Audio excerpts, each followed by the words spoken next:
Hello and welcome back to the Dukascopy TV studio. The UBS Swiss consumption indicator fell to 1.03 in August compared to 1.48 in July. Here in the studio today to talk us through this data a little bit more is Fabrizio Quirighetti, Chief Economist at Banque Syz Co. Fabrizio, thank you for coming back in the studio. Thank you to you.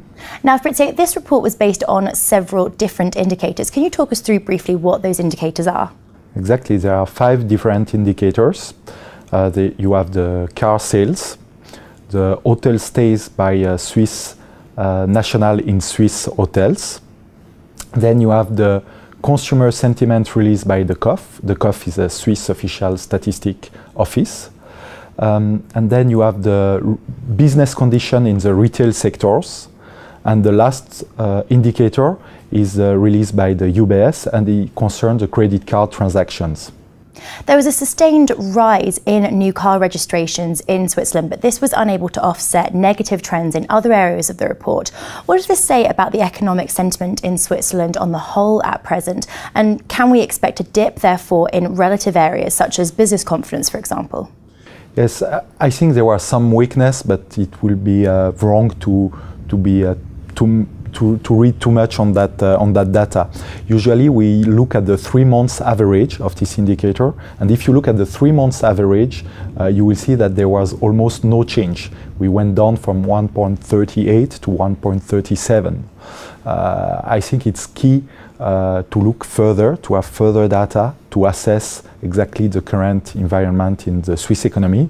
But obviously, and as in the rest of the world, you have a kind of slight deceleration of the economic momentum in Switzerland as in the rest of the world. And the report also acknowledged that whilst there is now a dip in the consumption indicator, that private consumption is set to remain robust and remain a key pillar of the Swiss economy.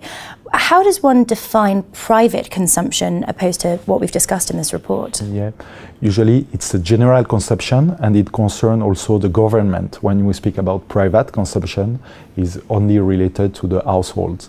It's clear that compared to, for example, our neighbors, private consumption in Switzerland is quite resilient. Why? Because the Swiss franc is quite strong. And while it penalizes the export sector, it's quite a plus for the consumption for 2 reasons. The first one is that when Swiss people go in foreign countries, they have more purchasing power, and basically their holidays are now cheaper. So there is some leftover for spending in Switzerland. And the second reason is that you have probably seen in Switzerland a kind of war between retailers, and they are slashing prices. And in Switzerland we were not used to that in the past.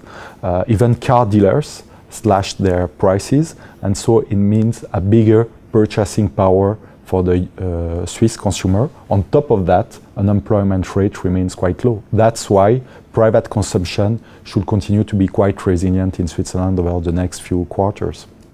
Fabrizio, thanks very much for coming in today. Thanks.